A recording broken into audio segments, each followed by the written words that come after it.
Hi ಸ್ನೇಹಿತರೆ, welcome to our channel Mithun Raj ಅಡುಗೆ ಮನೆ. ಇವತ್ತಿನ ವಿಡಿಯೋದಲ್ಲಿ ಸ್ಪೆಷಲ್ ಆಗಿ ನಾನು 1 ತಿಂಗಳವರೆಗೂ ಸ್ಟೋರ್ ಮಾಡಿ ಇಡುವಂತ ಜ್ಯೂಸ್ ರೆಸಿಪಿನ ಮಾಡಿ ತೋರಿಸ್ತಾ ಇದ್ದೀನಿ. ₹1 ಕೂಡ ಖರ್ಚಿಲ್ಲದೆ ಮನೆಯಲ್ಲಿರುವಂತ ಸಾಮಗ್ರಿಗಳನ್ನೇ ಬಳಸ್ಬಿಟ್ಟು ತುಂಬಾನೇ ಸಿಂಪಲ್ ಆಗಿ ಶರಬತ್ತನ್ನ ಯಾವ ರೀತಿ ಮಾಡ್ಬೋದು ಅಂತ ಹೇಳ್ಕೊಡ್ತೀನಿ.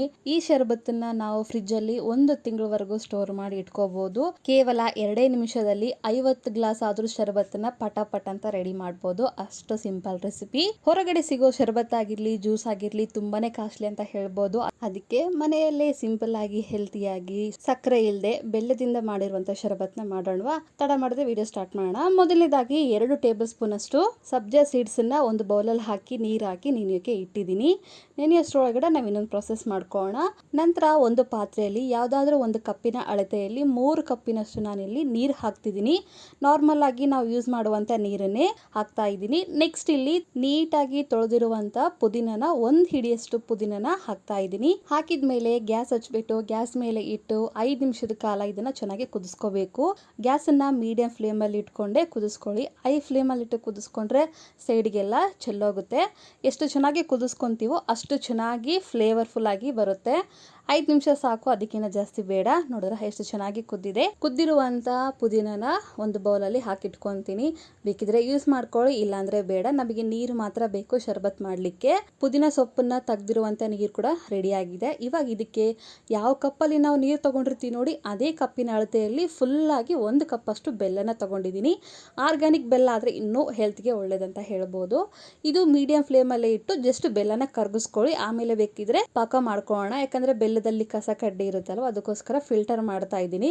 ನೀವು ಬೆಲ್ಲದಿಂದ ಯಾವ ರೆಸಿಪಿ ಆದ್ರೂ ಮಾಡ್ರಿ, ಆದ್ರೆ ಈ ರೀತಿ ಶೋಧಿಸ್ಕೊಂಡೇ ಮಾಡ್ಕೊಳ್ಳಿ. ತುಂಬಾ ಕಸ ಇರುತ್ತೆ, ನೋಡ್ತಿದ್ದೀರಾ ಸ್ಟ್ರೇನ್ ಅಲ್ಲಿ ಯಾವ ತರ ಕಾಣಿಸ್ತಾ ಇದೆ ಕಸ ಅಂತ ಹೇಳ್ಬೋದು. ಮತ್ತೆ ಅದೇ ಪಾತ್ರೆನೇ ಕುದಿಯೋಕೆ ಇಟ್ಟಿದ್ದೀನಿ. ಇಲ್ಲಿ 3 ಕಪ್ ನೀರು ಏನ್ ಕಾಣಿಸ್ತಾ ಇದೆಯಲ್ಲ, ಈ 3 ಕಪ್ ನೀರು 1 ಕಪ್ ಆಗುವಷ್ಟು ನಾವು ಕುದಿಸ್ಕೋಬೇಕು. ಮೀಡಿಯಂ ಫ್ಲೇಮ್ ಅಲ್ಲಿ ಇಟ್ಕೊಂಡೆ ಕುದಿಸ್ಕೊಳ್ಳಿ.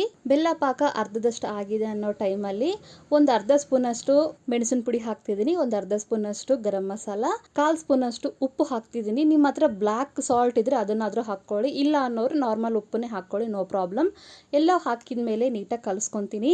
ನೆನಪಿದೆ ಅಲ್ವಾ, ಎಲ್ಲಿವರೆಗೂ ಮಾಡ್ಕೋಬೇಕು? 3 ಕಪ್ ಆಗಿರೋದು 1 ಕಪ್ ಆಗೋವರೆಗೂ ನಾವು ಕುದಿಸ್ಕೋಬೇಕು. ಈ ರೀತಿ ಕೈಯಲ್ಲಿ ಮುಟ್ಟಿದಾಗ ಜಿಬ್ಬು ಜಿಬ್ಬು ತರ ಆಗ್ಬೇಕು, ಅಷ್ಟಾದ್ರೆ ಸಾಕು. ಒಂದೇಳೆ ಪಾಕ ಬರಬೇಕು, ಗಟ್ಟಿ ಆಗ್ಬೇಕು ಅನ್ನೋದು ಏನೂ ಇಲ್ಲ. ಕೆಲವೊಬ್ರು ಏನ್ ಮಾಡ್ತಾರೆ, ಈ ಶರಬತ್ತನ್ನ ಮಾಡ್ಬೇಕಾದ್ರೆ ಒಂದೇಳೆ ಪಾಕ ಬರೋವರೆಗೂ ಮಾಡ್ಕೊಂತಾರೆ. ಆ ತರ ಏನೂ ಅವಶ್ಯಕತೆ ಇಲ್ಲ.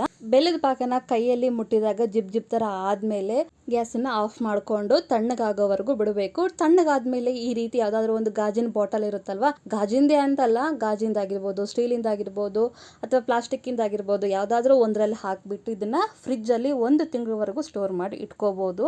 ಎಷ್ಟು ಸಿಂಪಲ್ ರೆಸಿಪಿ ಅಲ್ವಾ? ಇವಾಗ್ಲೇ ಮುಗ್ದಿಲ್ಲ, ಇನ್ನೂ ಇದೆ. ಈ ಗಟ್ಟಿಯಾಗಿರೋ ಶರಬತ್ತನ್ನ ರೆಡಿ ಮಾಡ್ಕೊಂಡಿದ್ಮೇಲೆ ನಂತರ ಒಂದು ಬೌಲಲ್ಲಿ ಈ ಶರಬತ್ತನ್ನ ಒಂದು ಅರ್ಧ ಗ್ಲಾಸ್ ಅಷ್ಟು ಹಾಕೊಂಡು ನಂತರ ಇದಕ್ಕೆ ಚಿಲ್ಡ್ ಆಗಿರುವಂತ ನೀರನ್ನ ಹಾಕ್ತಾ ಇದ್ದೀನಿ.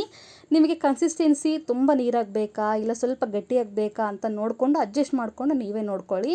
ನಂತರ ಇದಕ್ಕೆ ಸಣ್ಣ ಸಣ್ಣದಾಗಿ ಉದ್ದದ ಕಟ್ ಮಾಡ್ಕೊಂಡಿರುವಂತ ನಿಂಬೆ ಹಣ್ಣಿನ ಸ್ಲೈಸಸ್ ಹಾಕ್ಬಿಟ್ಟು ಆಲ್ರೆಡಿ ನೆನೆಸಿರುವಂತ ಸಬ್ಜಾ ಸೀಡ್ಸ್ನ ಕೂಡ ಹಾಕಿ ಇನ್ನೊಂದ್ಸರಿ ಮಿಕ್ಸ್ ಮಾಡ್ಕೊತೀನಿ. ಚಿಲ್ಡ್ ವಾಟರ್ನ ಯೂಸ್ ಮಾಡಿ ಶರಬತ್ತನ್ನ ನೀಟಾಗಿ ಕಲಿಸ್ಕೊಂಡು, ಯಾಕೋ ನನಗೆ ಸ್ವಲ್ಪ ಕನ್ಸಿಸ್ಟೆನ್ಸಿ ಗಟ್ಟಿ ಆಯಿತು ಮತ್ತೆ ಸ್ವೀಟ್ ಜಾಸ್ತಿ ಆಯಿತು ಅನಿಸ್ತು, ಅದಕ್ಕಿಂತ ಸ್ವಲ್ಪ ನೀರು ಹಾಕ್ತಿದ್ದೀನಿ. ನೀರು ಹಾಕಿದ್ಮೇಲೆ ಸ್ವಲ್ಪ ಐಸ್ ಕ್ಯೂಬ್ಸ್ ನ ಕೂಡ ಹಾಕ್ಬಿಟ್ಟು ಗ್ಲಾಸ್ ಅಲ್ಲಿ ಸರ್ವ್ ಮಾಡ್ಕೊಂಡು ಕುಡಿಯೋದು ಅಷ್ಟೇ. ಎಷ್ಟು ಸಿಂಪಲ್ ರೆಸಿಪಿ ಅಲ್ವಾ? ಒಂದ್ಸಾರಿ ಟ್ರೈ ಮಾಡಿ, ಮತ್ತೆ ಮತ್ತೆ ಈ ಶರಬತ್ತನ್ನೇ ಈ ಜ್ಯೂಸನ್ನೇ ಮಾಡ್ಕೊಂಡು ಕುಡಿತೀರಾ, ಅಷ್ಟು ರುಚಿಯಾಗಿರುತ್ತೆ.